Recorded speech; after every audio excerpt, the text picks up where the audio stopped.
வணக்கம் நண்பர்களே. நம்ம இன்றைக்கி பார்க்க போகிறது பார்த்திங்கனாக்கா, ஒரு 40 வயதுக்கு மேற்பட்ட பெண்களாகட்டும், இல்லை ஒரு இப்போல்லாம் பார்த்திங்கன்னா 35 வயசு கூட சில பேர் வந்து மூட்டு வலி கம்ப்ளைண்ட்லாம் சொல்கிறாங்க. அப்படி மூட்டு வலி உள்ளவங்களுக்கு ஒரு சிறப்பான ஒரு தீர்வு அப்படின்னே சொல்லலாம். அதுபோல் ஒரு இயற்கையான ஒரு மூலிகை நிறைந்த ஒரு தோசை தான் நம்ம இன்றைக்கி பார்க்க போகிறோம். எல்லாருக்கும் தெரிஞ்சது தான். பட் இது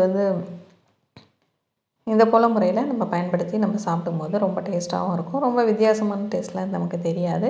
நார்மலாக நம்ம தோசை சாப்பிட்றது போல தான் இருக்கும். அப்படி மூட்டு வலி உள்ளவங்க இந்த கீரையை நம்ம வாரத்தில் ஒரு முறையோ அல்லது ஒரு 2 வாரத்துக்கு ஒரு முறையோ அப்படி நம்ம கிடைக்கும்போது சேர்த்துட்டோம் அப்படின்னு சொன்னாக்கா நம்ம உடம்புக்கு ரொம்ப நல்லது. இப்போ மூட்டு வலியால் அவதிப்படுறவங்க பார்த்திங்கனாக்கா, எப்படியா இருந்தாலும் ஆங்கில மருத்துவத்தை நாடி போகிறாங்க. பட் அப்படி அதில் பெரிய அளவில் அவங்களுக்கு தீர்வு இருக்கிறதா எனக்கு தெரிஞ்ச வரைக்கும் நான் கேள்விப்படல. இதுதான் கசப்பான உண்மையும் கூட. அதை அதுக்கு ஒரு மாற்றாகவும் ஒரு தீர்வாகவும் தான் நம்ம இப்படி இயற்கையாக கிடைக்கக்கூடிய மூலிகைகளை நம்ம பயன்படுத்தி வந்தோம் அப்படின்னு சொன்னாக்கா, நம்ம அதுலேருந்து கொஞ்சம் நம்மளை பாதுகாத்துக்கலாம் அப்படிங்கிறது தான் என்னோடய கருத்து. இதுக்கு நம்ம பயன்படுத்தக்கூடிய இந்த கீரை தான் முடக்கத்தான் கீரை. எல்லாருக்கும் தெரிஞ்சிருக்கும். இப்போ பரவலாக நிறைய பேர் பயன்படுத்திக்கிட்டு வர்றாங்க அப்படிங்கிறதும் ஒரு சந்தோஷமான விஷயந்தான். அந்த கீரையை தான் நான் இன்றைக்கி ஒரு கை அளவுக்கு எடுத்துகிட்டு அதை நல்லா தண்ணி ஊற்றி அலசிட்டு அதை கூட மற்ற பொருட்கள்லாம் சேர்த்துருக்கேன். அதாவது ஒரே ஒரு பச்சை மிளகாய், சின்ன துண்டு இஞ்சி, ஒரு 5-6 பல் பூண்டு பற்கள் சின்னதாக இருந்தனால நான் 5-6 பல் சேர்த்துருக்கேன். நீங்கள் பெரிய பற்களாக இருந்தால் 3 சேர்த்துங்க. இதோட சீரகம், மிளகு, கொஞ்சமாக தண்ணி சேர்த்து அதை நல்லா பேஸ்ட்டாக அரைச்சிட்டு நம்ம நார்மலாக பயன்படுத்தக்கூடிய இட்லி பேட்டர் வீட்டில் இருக்கும் இல்லையா, அந்த இட்லி மாவோட இதை கலந்துடுங்க. கொஞ்சம் தண்ணி சேர்த்து கலந்துங்க. நம்ம நார்மலாக இட்லி மாவில் தோசை ஊற்றுறதுக்கு கொஞ்சம் தண்ணி சேர்ப்போம். அந்த தண்ணியை நம்ம இந்த அரைச்ச விழுதோடு சேர்த்துட்டு நல்லா மாவை கலந்து விட்டுடுங்க. கலந்துட்டு இதை நான் நார்மலாக நம்ம எப்போதும் தோசை செய்கிறது போல் செய்யலாம்.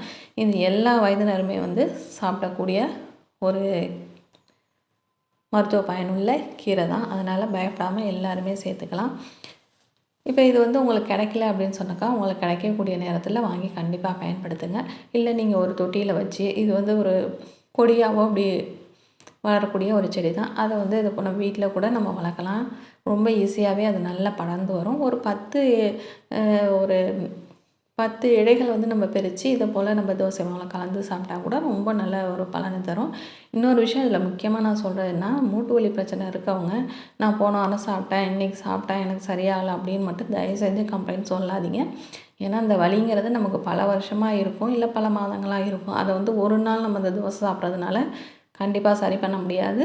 தொடர்ந்து நம்ம உணவில் எடுத்துகிட்டு வரும்போது அதனோட பலனை கண்டிப்பாக நம்மளால் பெற முடியும் அப்படிங்கிறது தான் உண்மை.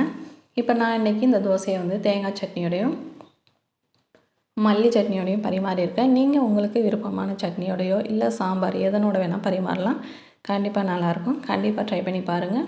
நம்ம சேனலை சப்ஸ்கிரைப் பண்ணலாம், மறக்காமல் சப்ஸ்கிரைப் பண்ணி வச்சுக்கோங்க. இது நம்ம சேனலில் பார்த்திங்கன்னா சுண்டைக்காய் வச்சு எப்படி சட்னி பண்ணுறது, அதோட